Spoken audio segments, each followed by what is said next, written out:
Hello and welcome to another episode of the Bleeding Metal podcast.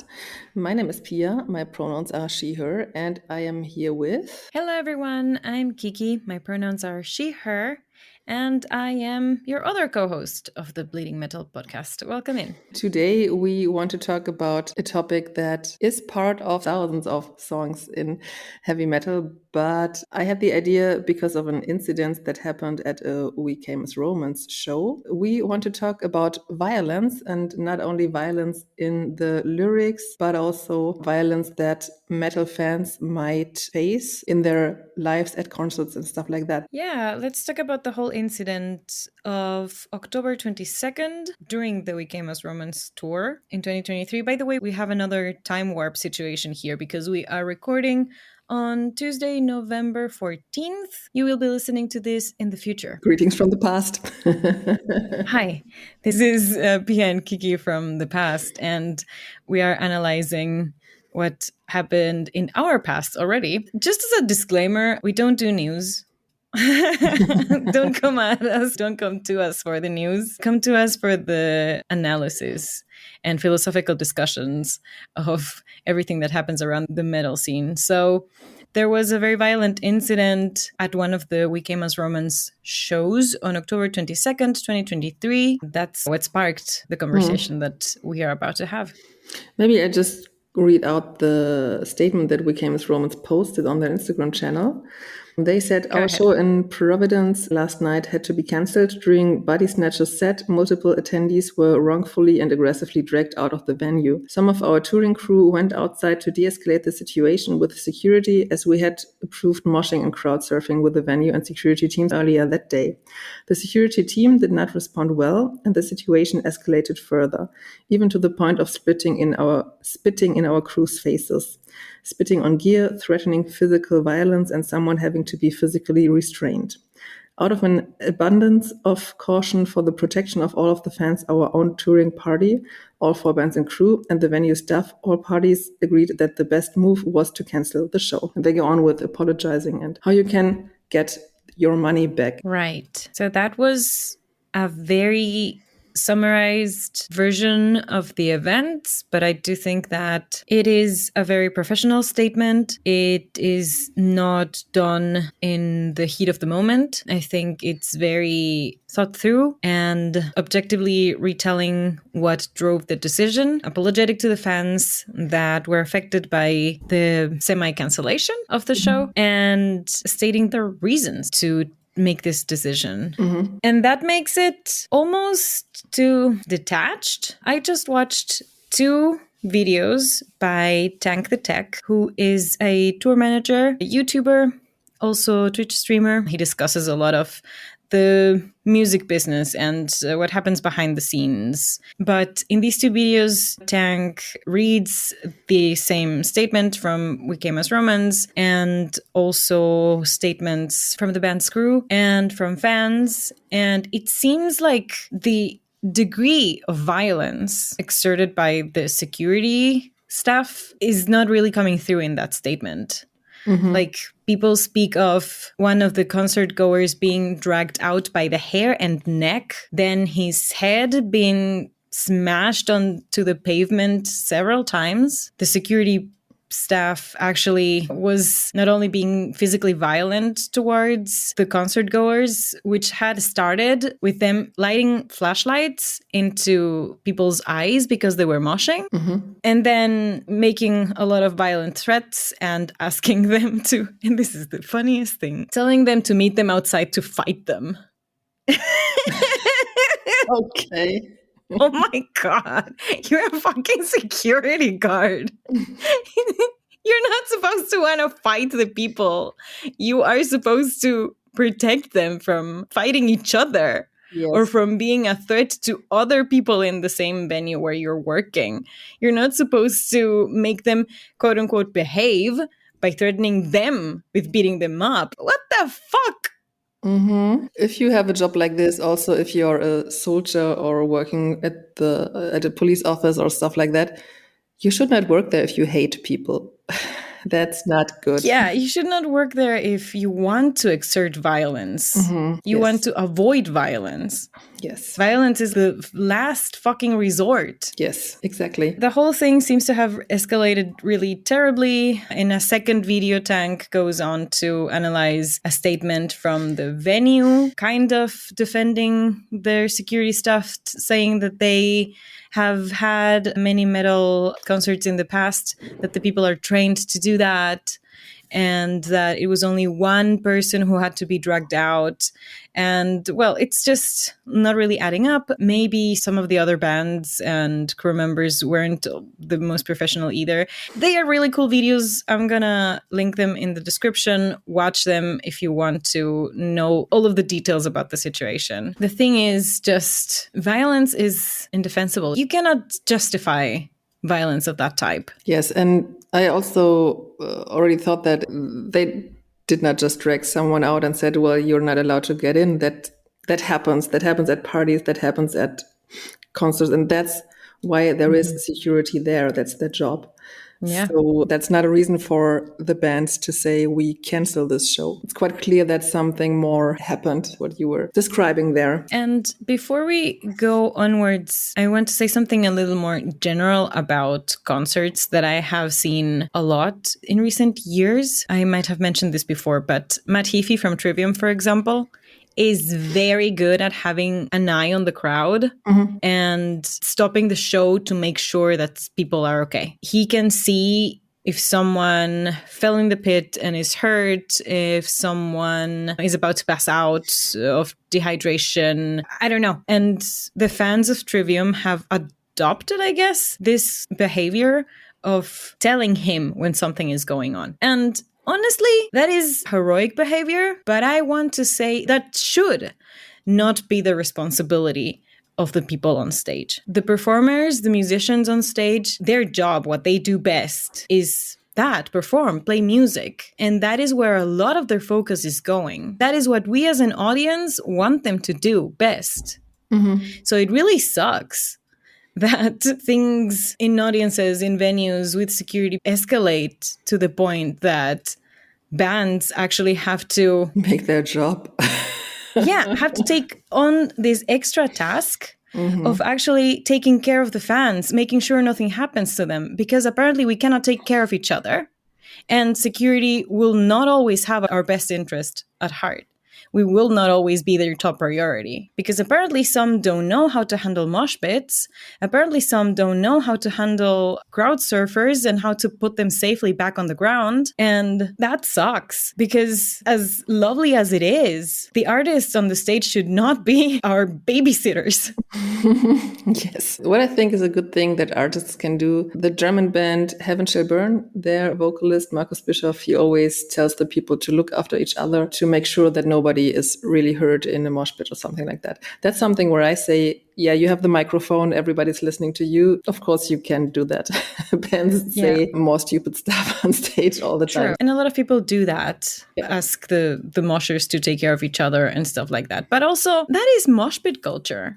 Yes, that's true. I've heard in other podcasts recently that apparently there's this generation, this post-COVID generation, who just came of age or are just old enough to start going to concerts now after a 2 or 3 year break. So they don't know the rules. They don't know how to behave. They don't know how to act at concerts. And apparently they have to be taught. But that's not new. That's what I experienced all my festival and concert life. That there are young people who are at their first festival, their first concert.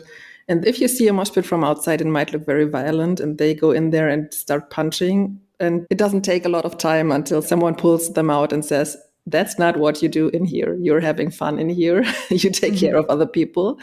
And if you want to be beaten up or beat someone up, this is not the place for you to be. And yeah, I joined several mosh pits in my life, and I experienced so many cool moments where, for example, someone had the shoe was open and people were making a circle around that person that he was able to close his shoe again. Oh, that is so sweet. Or whenever I fell down, I just had to reach for a hand and somebody was pulling me up again. Yeah. So there was never something bad happening to me in a mosh pit. On the other hand, when I did crowd surfing, nothing bad ever happened to myself, but I saw security who treated the people very roughly and also said something to each other like, well, these stupid people, why do we have to do this? Why do we have to carry them? Just smash them down or something like that. I heard that from people who should be there to protect you, to help you have a good time. And We Came as Romans also said they had a conversation with the venue and they said there will be crowd surfing, there will be a mosh pit and everything. So they were prepared in theory. And I can understand that if you work as a security person, that you might not want to carry stage divers, crowd surfers, or whatever, but then you should not work at a metal show. Then you should go to a pop concert or whatever. Maybe there are also crowd surfers, I don't know. Or you don't take the job at the barricade. You go and search people's bags at the entrance.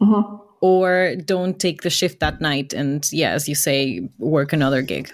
Yes. Another concert. I want to blame capitalism again. Because a lot of people, as always. Yeah, sometimes you just have to do the job. You just need money. You have to work. But also the people they handle are in that position of, I'm being treated badly by someone who doesn't want to be here in the first place, didn't want to do this job in the first place. And that is the reason, maybe understandable, but absolutely not justifiable, of why they are not taking care of me properly. And that is terrible. And you do not expect that. When I think about security, police, firefighters, and people like that, my, as a white woman, first intention is that are people who are there to protect me from violence or from whatever, to save my life. That makes it even worse that there is kind of broken trust when security act like this. Right. That is a very good point. That's an extra layer of all of the violence that we can be confronted by when something like this happens. Sometimes venues are also understaffed. That is why they have to take the security people that are available. Maybe not all of them are so well trained. That's something that Tank says in one of his videos as well. Most of the security people that he has worked with are really good, but everybody has a bad day. For something like that to happen, though, it must be like everybody's having the worst day ever. Yes, and that cannot be an excuse for what happens. Yeah. There. I can imagine that it is also exhausting for them, because if you have to carry all these crowd surfers for 1 hour workout or however long the gig is.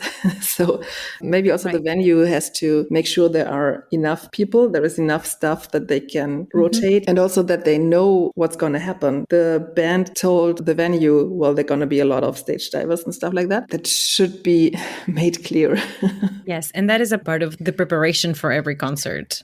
So that apparently took place, and still this couldn't be avoided. From one of Tank's videos as well, there was one post he also read aloud of a person who lives in that city and has been going to this venue for many, many years. They said the security staff in that venue is known for being very aggressive. Wow. So this has been happening for years. And this is the first band that actually takes action, that actually cares enough. And again, it's not your job to protect your fans. But if you have that power, or if you're in that position, it is really important that they actually took a stand with all of the financial risks that a cancellation entails. You are canceling more than half of the show. 1 out of 3 bands actually performed, if I understand correctly. That means you need to give back at least half of the costs of the tickets. And still, with that financial loss and with all of the complications because of breach of contract and whatever technical and logistical and bureaucratic things that have to happen in order to actually cancel that show halfway, they still risked all of that because they saw the amount and the gravity of violence and aggression that the security staff was exerting was just unbearable. And they decided to take this step. The fact that they were the first ones to take action baffles me. Yes, I think that was the right decision. Absolutely. And yeah, it's shocking that nobody did that before, but maybe they just didn't notice because it's hard to see from the stage what happens there in the crowd. There can be many reasons, but I hope that either the people in the city, the bookers, because the venue is defending their security staff. So might be very cancel culture of me or something. No. If you have an alternative in the same city or a nearby city to book your concerts where you know the security staff is actually nice, maybe do that. Yes. You are putting your audience who pay the tickets, Danger. you're putting them in danger, and that is not cool. I've been in situations where the security took me out of the crowd at venues where mosh pits are not usual. But I was there with a group of friends in my early 20s and we did it anyways. And there was a funny situation. Wow.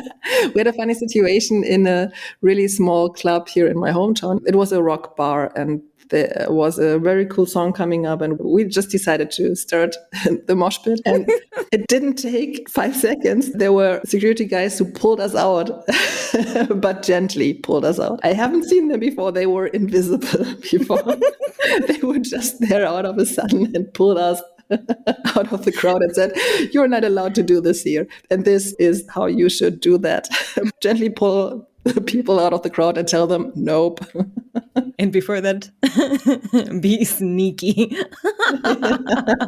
Yes, there are gentle ways to stop a mosh pit, for sure, for sure. At the Summer Breeze Festival, they have a special security crew. They also have their own merch that you can buy in front of the stage when you did stage diving. Okay. They are called Grabenschlampen in German, which would be Photopit-sluts. Photopit-sluts, yeah. I guess. And they do a very good job. They are always nice to people, and that's why they have their own merch. That's awesome. I do think that it is a very important job to be a security person in the music industry. It is a very important job. It is a very difficult job. Of course, not all security guards are evil. Most of them are nice. Most of them are very lovely. I am just thinking of Rock am Ring this year. The heat was extreme during the day and there were so many dehydrated people. And I remember this one security guard who went out of his way to get water to a female presenting person who was lying on the floor. And they also need to be taken care of. So this is also an appeal to us fans. Be nice to security people. Thank them when they have safely put you back on the ground after crowd surfing. Being kind to each other is very important. It is on us to be nice to each other, to behave. If mosh pits are forbidden, well, they are. There must be a reason for it. This is the German in me speaking. If it's forbidden, it's for a reason. It's not just because they're party poopers, you know? Maybe wait to your next mosh pit opportunity in your next concert. I don't know. Yes. And sometimes people just don't want to be part of your mosh pit, okay? Leave me alone. I remember being very annoyed by moshers at a Trivium concert, my first Trivium concert in London. And it was just, there were just like 5 tiny mosh pits, and it seemed like everywhere I tried to go, one would start. And I was like, oh my God, I just want to sing and jump. Yeah, but most of the time you have a kind of wall around the mosh pit of people who are like, I gotta protect the others who don't want to be in here. People who look at Kiki and go, she's tiny. I have to protect her from this mosh pit. Otherwise, she's gonna die. And I mean, I can do that myself. But yes, that is the kind of people I want around me at a concert as well. But funny thing is, again, metal fans from the outside look very dangerous and unkind. They look evil ourselves. They look evil. Of course, it's always said they are the most friendly people, blah, blah, blah. But that's proof that metalheads are nice to each other. But when a force from the outside, in this case, security people, come in, then they cause the violence. That's the thing with generalizations, right? Just like not all guards are evil, not all metalheads are nice. We have this cliche of we look so bad and we're actually nice. But just the same, not everybody's nice, not everybody's evil. 10% of the people are assholes everywhere. That's my theory. There are assholes everywhere. Beware of them for sure. But it's never everybody, and we can always be better. It's the point I make over and over again. Yes, metalheads are cool, but we can be better. Mm-hmm. The story that I just told in public places, it might look differently from the outside. When you're not used to mosh pits, it might look very violent. I had another situation at a party in a village, Oktoberfest or something like that. Mm-hmm. There we also wanted to start a mosh pit, but there were police crossing us by and they said, well, it looks like you're beating each other up, so please stop that. So that's what the impression could be if you do that in places that are not used to mosh pits. Be aware of that. Yeah, be aware of people's reactions. Yes. And just like you were trying to start mosh pits where maybe they weren't expected. That's my passion. There was a time where you had flash mobs everywhere and we were just doing mosh pits. No, that's not true. That has to go on the cover of the episode. Pia's quote, "That is my passion, to start mosh pits where I shouldn't." And it's wrong. I didn't mean it. But it would be funny. That's the rebellious spirit of rock and metal. Yes. And punk. So I can totally understand that. I'm obviously not here to be the party pooper and to actually tell people to behave. But I think we should assess every situation, because there might be situations in which we can start mosh pits without having the people cancel the concert. That is the spirit that is also reflected in the lyrics, which is what we also wanted to talk about. Mm-hmm. How there's a lot of violence sometimes in lyrics in metal, and how that can also cause that kind of misinterpretation or stereotyping of metalheads as violent Satanists. I don't know. I think that's also connected. Mosh pits are a very physical experience, and sometimes you just need that very exhausting workout or something. You do that to have fun, but you also feel yourself a lot in a mosh pit. You feel your body smashed against other bodies. That's also a kind of letting go of something, kind of catharsis. And that's what the lyrics are, at least for me. You can let go the aggression inside of you. I'm the most relaxed person if I listen to very aggressive metal. Mm-hmm. Because for some reason, it calms me down, because I can let go all of the bad thoughts, all of the aggression that is inside my brain, inside my body and everything. Also, in a mosh pit, you can just let go for the time of the concert. It's a very physical experience as well. Do you have an example of violence in lyrics that you find very relaxing? Or that you like in general? If they curse a lot. Right. I like that. Shouting out what the people think, or maybe also shouting out what I would like to say to other people. I don't really have a concrete example, but something like that. For some reason, I thought about a song by Alexandria called "Death to the Holy," because it's also a form of violence to wish ill upon other people, right? The song, it's actually about religion and how hypocritical it can be, and a rebellion trying to break those systems of oppression. Mm-hmm. Death to the holy. And that sentiment, I for sure can identify with. Mm-hmm. Although I would never wish death upon someone. I think that part of quote unquote violent lyrics is actually appealing. I know what you mean. The aggression of the cursing, even if it's not directed at someone, or rather when it's not directed at someone specific, but it's directed at systems of oppression or groups of people who are doing something bad to others. Maybe that is the type of violence in lyrics that I can relate to, that I like. Or when you have the impression that you're facing injustice towards yourself by someone else. There are a lot of songs that also deal with this topic. Then you can really identify with that. Or also some lyrics that empower you in an aggressive way or more aggressively, like live, laugh, or whatever. That's something I cannot relate to. Yeah. But if someone says to me, stand up and fight for your right, I can relate to that. Exactly. Ooh. Burn from Fever 3. Mm-hmm. We gotta burn it down to build it up again. Yeah. I was listening to that when I went running this morning. That type of very hypothetical, metaphorical violence of burning down the systems and being able to start anew and be free, that's the best type. Yeah, that's also the case for many emotions that you feel, and then you have a song and you can relate to the song because at least for you it describes what you feel and you Right, feel and you understood. identify with Yeah. or empathize with what's been said. Yeah, and the funny thing is it's all interpretation. There is a song by Twisted Sister, I don't know which song it was, but the singer also had to go to the court because of that, because they thought the song was about cutting someone's throat up. And he said, no, the song is about the throat surgery of one of our band members. Yikes. Yeah. Yikes forever. Wow. That's a big ass confusion there. But if you put it into poetry, then yeah, that might happen. That's where it gets dangerous, I think, though. Yes. Because as any art form, lyrics are open to interpretation. Sometimes not.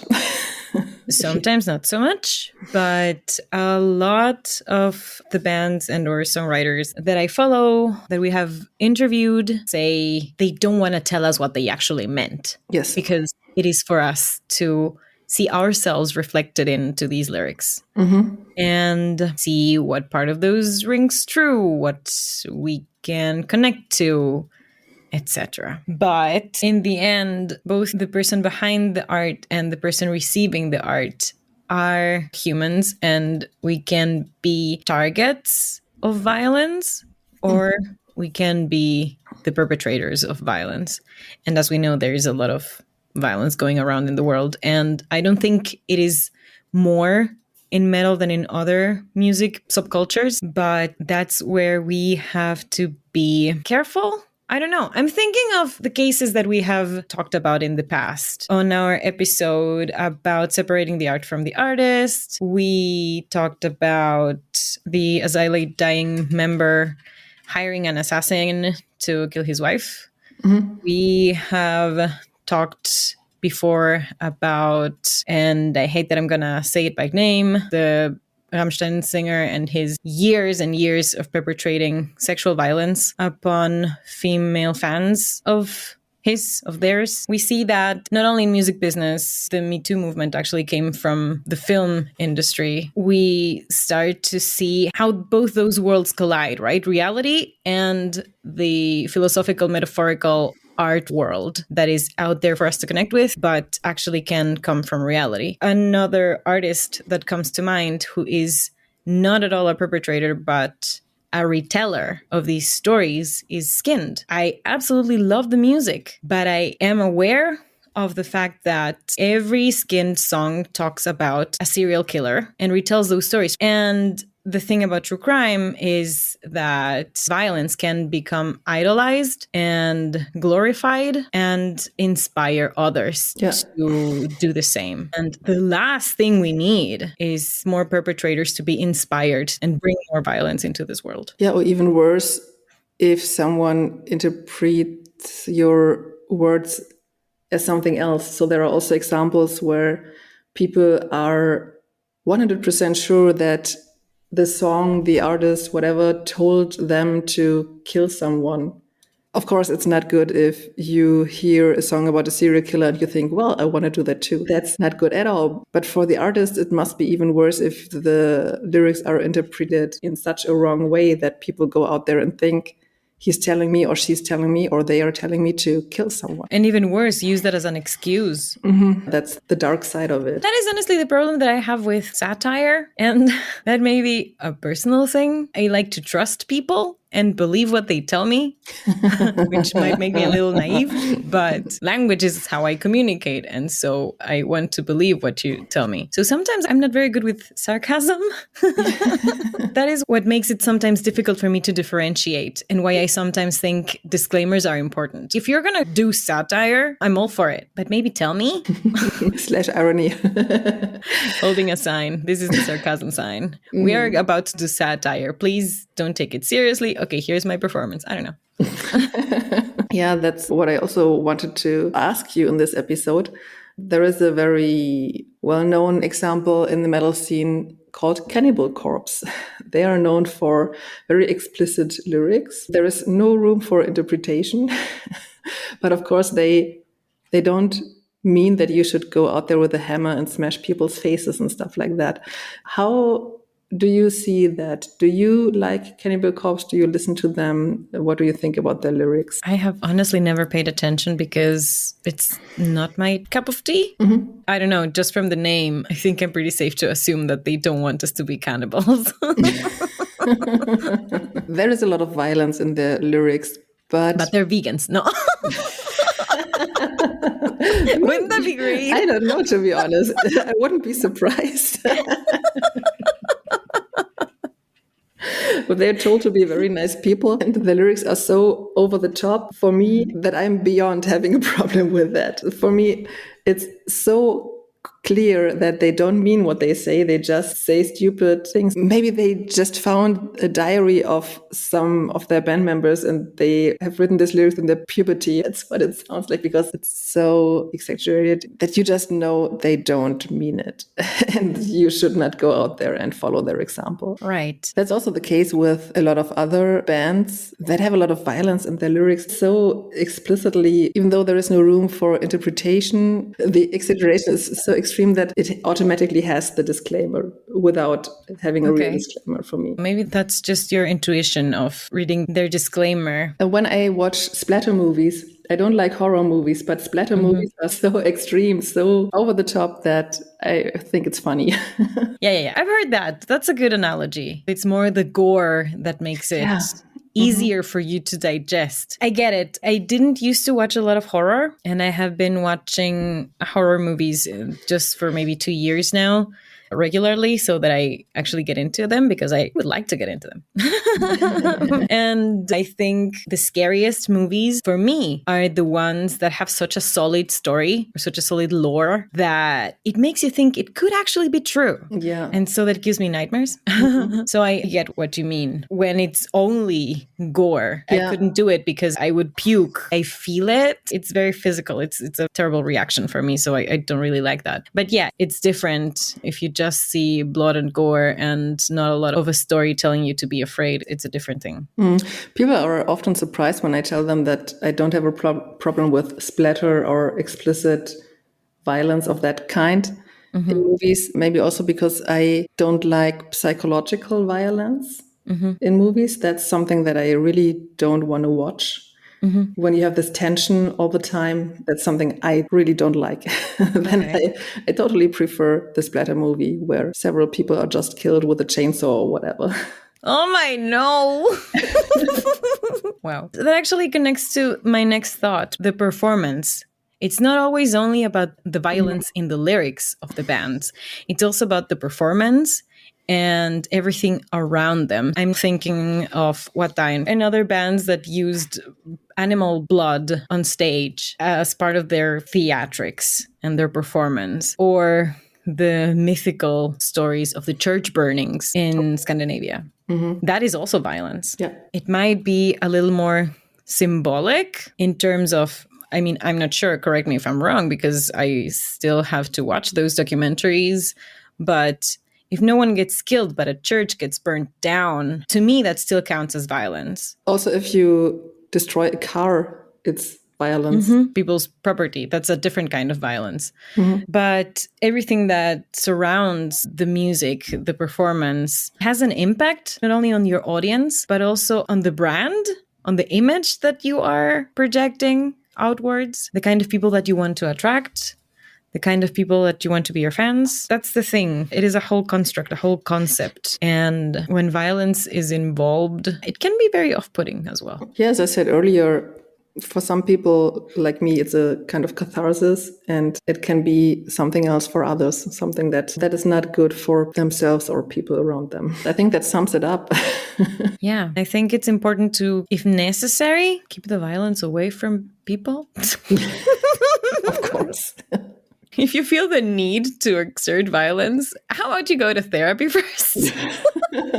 Maybe. And if nothing helps, meet other people who are like you in a place where there is nobody else. Then feel free to do whatever you want, as long as everybody is fine with that. Yeah, consenting adults, maybe. Join the Fight Club. Yeah. Yes. But we never talk about Fight Club. Oh What? my God. But therapy should be the first thing you consider if you can't get the desire to punch people out of your head. Yeah. And there we go. Sexism. I already mentioned enemy number one, capitalism. This was not going to be a complete episode if I didn't mention sexism. Come on. So, yeah. Honestly, though, a lot of the violence out there comes from toxic masculinity. Yes. Which comes from sexism, from the patriarchy. Right. If you have the need to punch someone in the face or to punch a wall, take 2 deep breaths, go to therapy, analyze yourself, do the work, do the emotional work. I swear it pays off. And find a sport that exhausts you in a physical way, because sometimes you just have too much energy and don't know where to go with it. Yeah, martial arts is not the right thing for you. You should go running. Run a marathon or whatever. Mm-hmm. Yeah. Running, though. I've been running for a few months now. Twice a week. It's good.